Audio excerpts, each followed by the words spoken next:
안녕하세요. 재민통합내과 정형외과의 내과 원장 조문슬입니다.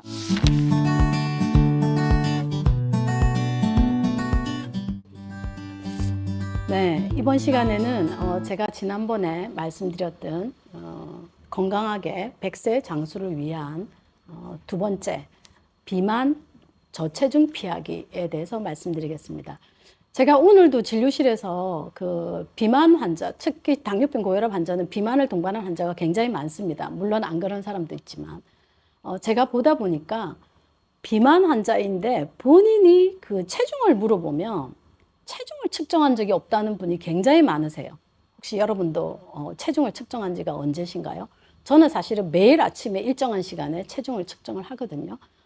그게 비만인지 아닌지를 보기 위해서는 일단 나의 체중을 알아야 내가 비만인지 아닌지를 알 수가 있죠. 물론 절대적인 키 체중만 가지고 이 체질량 지수라는 거를 계산을 해서 나오는 비만의 그게 모든 건강의 척도는 아니지만, 물론 뭐 동양에서 우리나라는 마른 비만이 있고 체중은 정상인데 체지방이 많은 뭐 배만 볼록 나와서 그것도 문제가 된다고는 하지만 그건 두 번째 문제고요.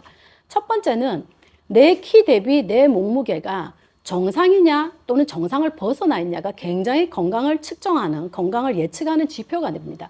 결국은 키하고 몸무게를 가지고 얘기를 하는데요. 체질량 지수라고 하는 거는 BMI, Body Mass Index라고 얘기를 하는데요. 이거는 체중 나누기, 내가 60kg면 60 나누기 키를 미터로 곱합니다. 제곱미터죠. 그러니까 단위를 생각하면은 괜찮습니다. 킬로그램 퍼 미터 제곱이라고 하면 내가 170cm면 1.7 곱하기 1.7 이렇게 하는 거죠. 그래서 60 나누기 1.7 곱하기 1.7을 해서 바디 매스 인덱스가 보통 여자는 21이 정상이라고 하고 남자는 22가 정상이라고 하고요. 남자 모두 한 23까지는 정상이라고 보고요.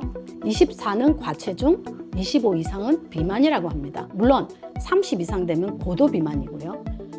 비만 환자 중에 체질량 지수가 키 대비 몸무게를 봤을 때 BMI 체질량 지수 25 이상 되는 환자를 검사를 해보면 거의 50% 이상은 고혈압, 당뇨병, 고지혈증, 고요산혈증, 지방간 중에 2개 이상이 있습니다. 그러니까 환자분은 건강하다고 얘기를 하시지만 본인들은 이게 비만이 문제가 되는 걸 전혀 모르고 있습니다. 그래서 항상 매일매일 체중을 측정하고 내 키를 확인을 해서 내가 체질량 지수 25를 넘는다, 특히 30을 넘는다, 고도 비만이다 그러면 거의 100% 제가 이때까지 본 환자 중에 고도 비만인데 질환이 하나도 없다? 그런 경우를 사실은 본 적이 없습니다. 대신에 본인이 모르고 있는 경우는 굉장히 많죠. 20세 이상 돼서 이제 어느 정도 이게 자라는 성장기는 다 끝난 시기면은 내 키 대비 내 체중을 가지고 내가 체질량 지수가 얼마인지를 봐서 내가 25를 넘는다? 그러면은 반드시 고혈압, 당뇨병, 고지혈증, 요산, 통풍 아시죠? 고요산혈증, 그 다음에 지방간. 물론 간 수치가 올라가서도 지방간이 있을 수 있지만 사실 지방간이라는 용어는 복부 초음파, 상복부 초음파에 간에 기름이 낀 정도를 말씀드리는 거거든요. 그러니까 간 수치가 괜찮아도 지방간이 있는 환자가 있습니다. 그러니까 꼭 한번 확인을 해보시고 내 건강을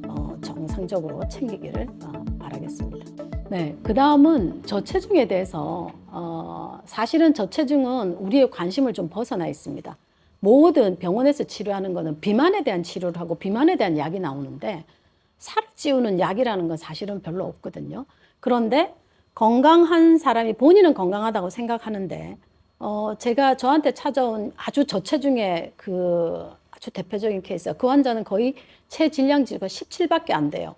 키가 한 170cm인데 50kg가 안 되거든요. 49kg쯤 되면 체질량 지수가 거의 한 17 언저리에서 왔다 갔다 할 거예요. 심각한 저체중이잖아요. 결국 물어보니까 생리도 불규칙이에요. 6개월마다 한 번씩 생리를 했다 말았다 하고요. 이런 환자는 검사를 해보면 사실은 골다공증도 있을 수 있고요. 32세 여자 환자인데 사실은 병원을 1년 동안 여러 군데를 다 전전을 했어요. 그래서 환자분 얘기는 어디를 가서 검사를 해도 다 검사는 정상이라고 한다.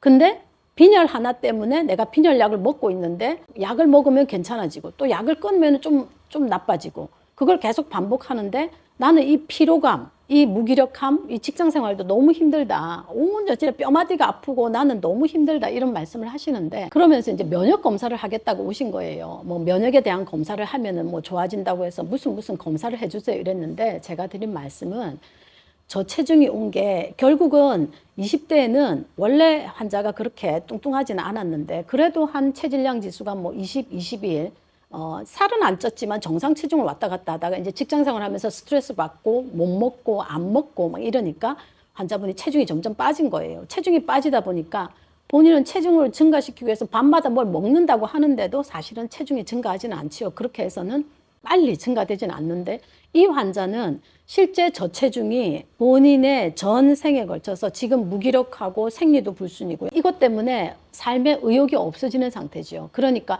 이분은 저체중을 빨리 교정을 하지 않으면 더 골다공증이라든지 아니면은 여성 호르몬 분비도 문제가 되고 모든 호르몬의 분비에 문제가 되기 때문에 저체중을 교정을 해줘야 되는데 교정을 하기 전에 우선은 전체적으로 이 환자 건강 상태를 결과를 가져오라 했더니 혈색소가 9 정도 되는 거예요. 혈색소가 9면 우리 여자는 12에서 13이 정상이거든요. 그래서 8, 9면은 문제가 돼요. 8이 되면은 이제 심장 박동까지 빨라지기 시작하는데 그럼 이 원인에 대해서 뭐라고 하더냐 그랬더니 원인은 지금 해본 적이 없다는 거예요.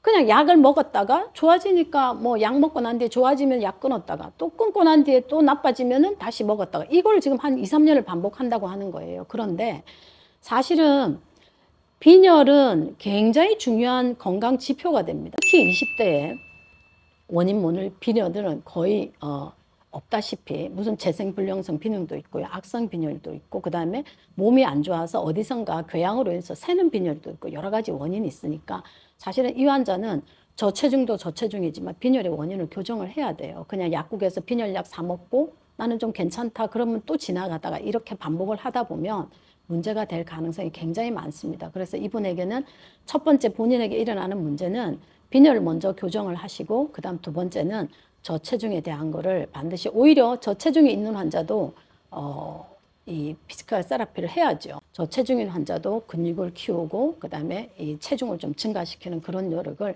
더 해야지 오히려 비만은 살을 빼면 되는 건데 저체중은 살을 찌우는 게 그렇게 쉽지는 않습니다. 생활 습관이나 또는 먹는 음식도 다 바꿔줘야 되기 때문에 그래서 결국은 우리가 첫 번째는 날마다 체중 측정하는 게 우선이고요. 내 체중과 내 키 대비 내가 비만으로 들어가 있는지 과체중인지 아니면은 정상인지 저체중인지 이런 거를 확인을 하셔서 건강 장수하기 위한 10계명 중에 두 번째는 비만 피하고 저체중 피하기로 여러분들이 건강을 챙기셨으면 좋겠습니다.